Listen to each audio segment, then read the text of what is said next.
Atacante na mira do Vasco é uma grande oportunidade. Eu vou dar minha opinião aqui sobre isso. Vamos falar também sobre a saga do goleiro. Mais um goleiro apareceu aí como um possível nome para o Vasco da Gama. Mas isso está preocupando, porque o Vasco hoje não tem um goleiro tarimbado para iniciar a temporada. E vamos falar também sobre o Campeonato Carioca, que até agora segue sem definição. Então, sobe a vinheta.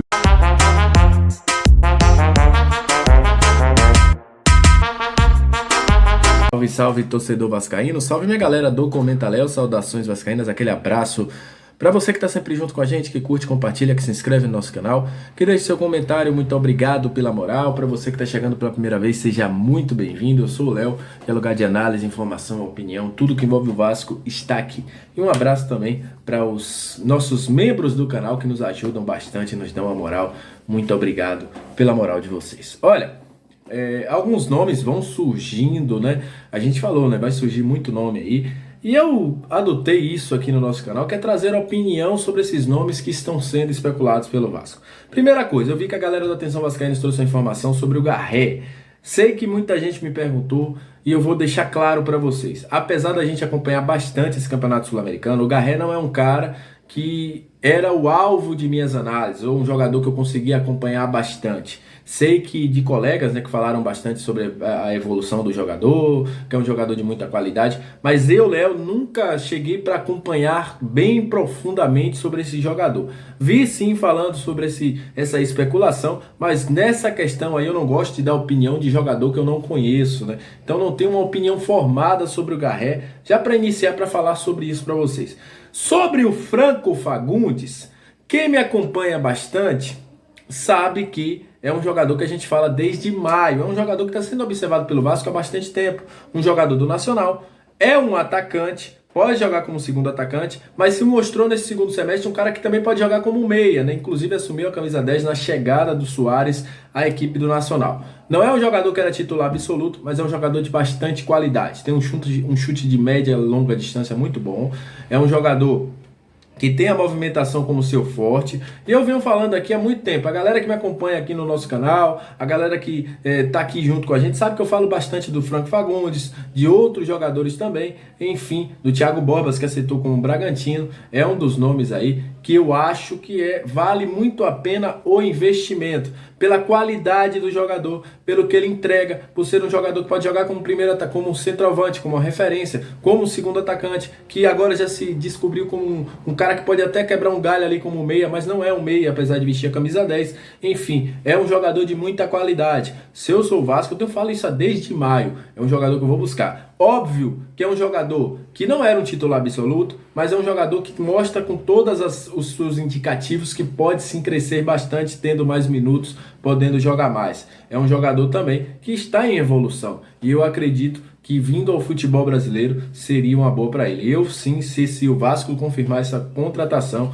eu chancelo, porque é um jogador que eu assisto há bastante tempo, tem um pouco mais de um ano aí acompanhando ele, e é um jogador que tem muita qualidade para mim. Ele, o Marichal, são jogadores que, o próprio Camilo Cândido, são jogadores aí que têm uma qualidade desse time do Nacional e que poderiam render no Vasco da Gama. Eu deixo minha opinião aí sobre o Franco Fagundes. Sobre o gol, surgiu mais uma informação, né? Elton Leite, né? A do Tadeu, a gente já falou aqui que não tinha nenhuma negociação do Vasco com o Tadeu.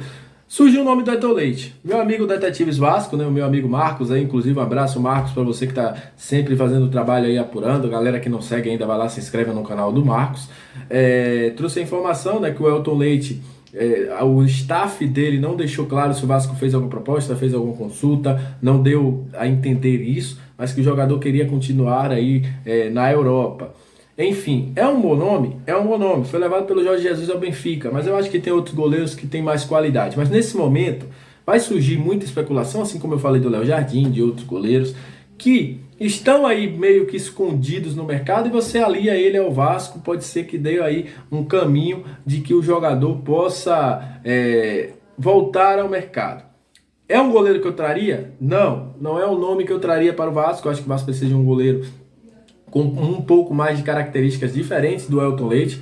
Elton Leite é um bom goleiro, mas tem algumas dificuldades na baliza, principalmente no jogo também em pé. Enfim, eu não traria. Mas nesse momento se fala que o Elton Leite não tem nenhum contato nem nenhuma negociação com o Vasco. E fica complicado, porque o Thiago Rodrigues está treinando, mas o Thiago Rodrigues não vai continuar. O Raul está em vias de renovar contrato. A gente tem o Alexander, goleiros que não foram testados ainda. E isso preocupa o torcedor, porque falta aquele goleiro que tenha qualidade, aquele goleiro que dê uma segurança embaixo do gol. Então, o Vasco tem que buscar esse nome. Eu acho que o goleiro, a zaga, o gol, a lateral direita são hoje algumas opções que o Vasco tem que atacar, porque o Vasco hoje não tem opções que dê tanta segurança assim para jogar uma Série A. Eu acredito que o Vasco, fazendo esse investimento, atacando esse mercado, seria uma qualidade. Mas sobre o Elton Leite, não tem nada neste momento. Agora, só para terminar o vídeo, vamos falar aí sobre Campeonato Carioca. Olha, gente, não tem nada definido sobre o Campeonato Carioca ainda. Hein? Falta um mês, né? Um pouco mais de um mês para começar o Campeonato Carioca. Ainda não se sabe quem vai transmitir. Botafogo e Vasco estão fora da negociação. Algumas emissoras estão fora da negociação porque Botafogo e Vasco não estão. Botafogo e Vasco também ainda não... Botafogo já deixou claro que não jogará com seu time principal o Campeonato Carioca de 2023. O Vasco tá deixando nas entrelinhas, porque o Vasco vai fazer uma pré-temporada nos Estados Unidos, mas ainda não confirmou qual o time que vai jogar a Campeonato Carioca. Por quê? Porque o Vasco também vai jogar nesse meio termo a Copa São Paulo de Futebol Júnior. O William Batista, inclusive, já está trabalhando. O Vasco está jogando a Copa Xerém, inclusive agora há pouco empatou de 1-1 com o O'Higgins do Chile. Então, são questões que acabam atrapalhando na negociação. Com isso, as emissoras se afastaram dessa negociação. A gente ainda não sabe, faltando um mês para o campeonato, eu digo, vira uma bagunça. Por isso que eu sempre digo, o Vasco precisa priorizar as competições nacionais. Campeonato Carioca, para mim, todo campeonato estadual estão desorganizados. Hoje, o único campeonato estadual que tem uma qualidade, uma competitividade, é o Campeonato Paulista. Tirando o Campeonato Paulista, os outros campeonatos estaduais só são para encher linguiça ou por política. Eu sei que tem os times pequenos, mas tem uma forma de se encaixar os times pequenos nessas competições. Para os times grandes é muito difícil. E quando você desvaloriza o produto, até os times pequenos eles acabam ficando sem a possibilidade de ter uma renda. Então, eu acho que a CBF tem que repensar tudo isso. Todas as federações também têm que repensar. Por quê? Porque o campeonato está cada dia mais se desvalorizando. Tirando o Campeonato Paulista, volto a dizer, os campeonatos estaduais hoje são mal feitos e não tem uma atratividade nem para você ganhar dinheiro, nem para ter competitividade. E isso acaba influindo aí no ano todo, porque você começa com um campeonato com baixo nível, você vai para um campeonato de alto nível, o time sente e acaba aí atrapalhando todo o planejamento. Esta é mais uma vez uma opinião que eu dou sobre o Campeonato Carioca. Então é isso. Agradeço a você que chegou até esse momento do vídeo. Muito obrigado. Aquele abraço. Saudações vascaínas. E até a próxima. Valeu!